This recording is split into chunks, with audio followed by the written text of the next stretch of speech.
गदर बहू। किस मानू खानिए, गलत हत्ते चढ़ गया तू, मैं तेनू झड़ंगी नहीं। भागती हुई गरिमा उस रोड साइड रोमियो को एक घुसा मारती है। तेरी तो ये कहानी शुरू होती है एक छोटे से शहर डाल्टनगंज से। डाल्टनगंज में शर्मा परिवार रहता था। शर्मा परिवार बड़ा ही सज्जन और सुशील था। ना किसी से बैर, ना किसी से ज्यादा बोलना, अपने काम से मतलब रखना। पर उसी घर में पैदा हुई गरिमा, जो उनके स्वभाव से बिल्कुल भी विपरीत थी। बाप बनाकर अपनी बेटी को विदा कर दीजिए, वरना अगर आज ये जट बिगड़ गया तो सैकड़ों को ले मरेगा। अच्छा, खुद की चड्डी तो बदल पाती नहीं और डाल लोग बाजी कर रही है। ये 2.5 किलो का हाथ अगर किसी पर उठता है ना, तो आदमी उठता नहीं, उठ जाता है। हाँ, बड़ी हीरो बन गई तू। जा अब स्कूल, देरी हो रही है। ये तो थी गरिमा के बचपन की एक झलक। सभी को लगा था कि समय के साथ गरिमा में समझदारी आ जाएगी और उसमें भी औरों की तरह गंभीरता आ जाएगी। पर कौन जानता था कि ऐसा बिल्कुल नहीं होने वाला था। उम्र के साथ गरिमा और भी गदर मचाने लगी थी। हर रोज उसके किसी न किसी से पंगे हो जाया करते थे। अब गरिमा 23 साल की हो चुकी थी। एक दिन वो कॉलेज से गुस्से में अपने घर आती है। ये पेड़े वाले बेटे को बुद्धि नहीं है क्या है? अपना घर खत्म हो गया है क्या, जो हमारे घर के बाहर रोज रोज गाड़ी पार्क कर देता है? और तू तो जब देखो घोड़े पर ही सवार रहती है। इतना गुस्सा अच्छा नहीं है बेटा। अभी अभी तो बाहर से आई है, बैठ। क्या बैठूं मम्मी? इतना भी चुप रहना अच्छा नहीं है। आज ये लोग घर के बाहर गाड़ी लगा रहे हैं, कल को कोई घर आकर ही बैठ जाएगा तो तुम लोग घर का हिस्सा भी उसे दे देना। तभी गरिमा के पापा इतनी चिलम चोट सुनकर कमरे से बाहर आते हैं।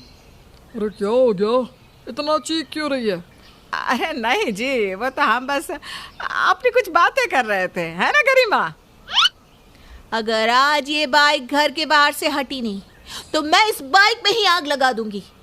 आप तो किसी से कुछ कहते ही नहीं है, इसी कारण हम यहाँ तक पहुँच गए हैं। अरे अब यहाँ पर तो सब खुद ही हर चीज के ज्ञाता है। हाँ, इसे सभी पता है, तो इसे ही देख लेने दो। गुस्से में गरिमा पेड़े वाले की पत्नी को फोन कर देती है। भाभी, गलती से आपके बेटे ने अपना घर समझकर हमारे घर के बाहर बाइक पार्क कर दी है और ऐसा पिछले 1 महीने से हो रहा है। तो अपने बेटे को कहिए कि बाइक हटाए। क्या भाई, तुम्हारे घर के अंदर तो नहीं लगाई है ना? अरे भाई, उसे मना ही करना था तो 1 महीने पहले मना कर देते। देख लीजिए पापा, लोगों को हाथ देने से यही होता है, सर पर चढ़ने लग जाते हैं। अब इस निर्मला और उसके परिवार वालों का पंप तो मैं उखाड़ती हूँ। निर्मला अपने परिवार को लेकर गरिमा के बाहर आकर तमाशा करने लग जाती है। तू बाहर नहीं जाएगी। अरे तुम्हारी इज्जत हमारे हाथ में है, वो जो बोलते हैं बोलने दे। पर गरिमा कहाँ रुकने वाली थी। वो तो दरवाजा खोलकर गुस्से से दहाड़ती हुई बोलती है। उठा कर पटकूंगी, चीर दूंगा, फाड़ दूंगा। निकल जा बाइक लेकर, वरना आज के बाद न तेरी बाइक चलाने की हालत होगी और ना ही तेरे पास बाइक होगी। गरिमा की एक दहाड़ से पूरा मोहल्ला शांत हो जाता है। अपनी बेटी की बढ़ती उम्र को देखकर सीमा उसके लिए लड़के देखने लगती है, पर हर बार गरिमा रिश्ते को कोई ना कोई बहाने से मना कर देती और उसका गुस्सा बढ़ता ही रहता। अब उसके इस व्यवहार से रिश्ते आने भी कम होने लगते हैं। ऐसे ही समय बीतता जाता है। फिर एक दिन इत्तेफाक से सीमा के घर एक लड़की का रिश्ता आता है।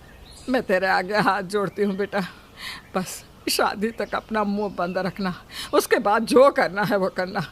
जैसी तेरी ज़बान है ना, तेरी तो शादी होना ही मुश्किल है। बड़ी मुश्किल से ही रिश्ता हाथ आया है, अब ये हाथ से निकलना नहीं चाहिए बेटा। अपनी माँ की बात मानकर गरिमा चुप रहती है और उसकी शादी अच्छे से निपट जाती है। वो बहू बनकर मिश्रा परिवार में चली जाती है। गृह प्रवेश के वक्त। अरे द्वार छिकाई तो करो लड़कियों। बहू, अपनी ननद को पैसे दे तब तो वो तुझे अंदर आने देगी। गरिमा अपने पर्स से 5,000 रुपये निकालकर अपनी ननद को देती है। बस 5,000? लगता है मायके वालों ने ज्यादा पैसे देकर नहीं भेजा। वो तो आप जैसे मेहमान हो तो 150 की जगह 180 की प्लेट तो हो ही जाती है। पैसे बचे भी तो कहाँ से आंटी जी? आपको तो हर प्लेट में अलग अलग डिश खानी होती है, घर में पैक करके भी ले जाना होता है। अब इतनी खातिरदारी में खत्म हो गए पैसे। बाप रे कविता, तेरी बहू है कि तोप का गोला? बड़ी कैची जैसी जुबान चलती है इसकी। हाथ जोड़कर कहती हूँ आंटी जी, इस घर में बहू बनकर आई हूँ तो आप बच गई, वरना ये किसी और लड़की के साथ हो रहा होता ना तो आप मेरे हाथों से नहीं बचती। और कुछ इस तरह से गरिमा पहले ही दिन अपने ससुराल में भी अपना गदर फैला देती है। गरिमा के ससुराल में आए उसे कुछ घंटे भी नहीं होते कि वहाँ उसकी डरती हुई माँ उसे कॉल करती है। अरे बेटा, अपने मायके की इज्जत रखना।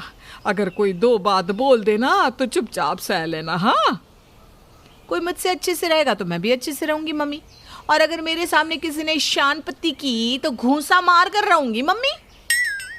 देखिए जी, ये लड़की तो हमारी किस्मत फोड़ कर ही रहेगी, सुनती ही नहीं।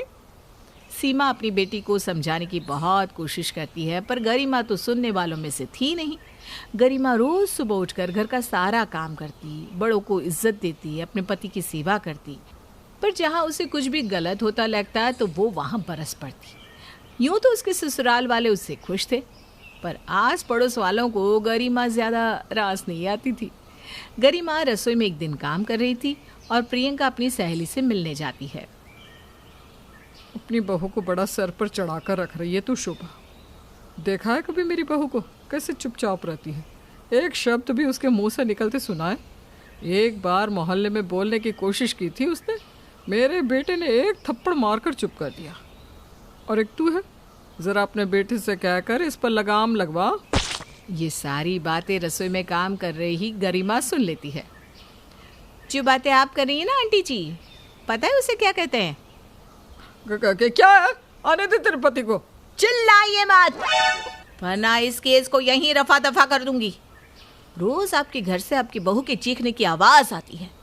एक बार थाने जाकर रिपोर्ट लिखवा दी तो एक्चुअली उसकी भी जरूरत नहीं पड़ेगी, क्योंकि आपका केस मेरे हाथ में आ गया है। ना तारीख ना सुनवाई, सीधा इंसाफ। प्रियंका घबरा जाती है और फौरन अपने घर रवाना हो जाती है।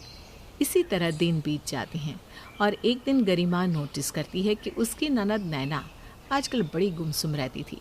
गरिमा नैना से इस बारे में पूछती है। मैं जब कॉलेज की तरफ जाती हूँ तो एक लड़का मुझे बहुत परेशान करता है भाभी। मुझे कुछ समझ में नहीं आ रहा क्या करूँ। घर पर अगर इस बात की भनक लगी तो ये लोग मेरा कॉलेज जाना बंद करवा देंगे। इसी डर से मैं किसी को बता भी नहीं पा रही हूँ। अरे तू डर क्यों रही है? डरेगा वो लफंगा। चल, आज मैं उसकी खातिरदारी करके आती हूँ। गरिमा फौरन अपनी ननद के साथ बाहर निकल जाती है और उसे देखते ही रॉकी सीटी मारता है। कसमानो खानिए, गलत हत्ते चढ़ गया तू। मैं तनी चढ़ाऊंगी नहीं। भागती हुई गरिमा उस रोड साइड रोमियो को एक घूसा मारती है। तेरी तो। गरिमा रॉकी को बहुत मारती है और रॉकी की चीख सुनकर उसकी माँ प्रियंका वहां भागती हुई आती है। प्रियंका मिश्रा जी, ये रहा जमीन पर पड़ा आपका बेटा, कूट दिया मैंने इसे। ये माँ की कुर्सी छोड़ दीजिए। बच गई आप, बचा लिया मैंने आपको। आपका बेटा यहाँ लड़कियों को छेड़ता है, बड़ा रोड रोमियो बनता फिरता है। सभी आसपास वाले वहाँ जमा होकर गरिमा की तारीफ करते हैं और प्रियंका को और उसके बेटे को खरी खोटी सुनाते हैं। डर के नहीं रहना बेटा, अपनी भाभी जैसी गदर बन। गलत को गलत कहना सीख और उससे लड़ना सीख।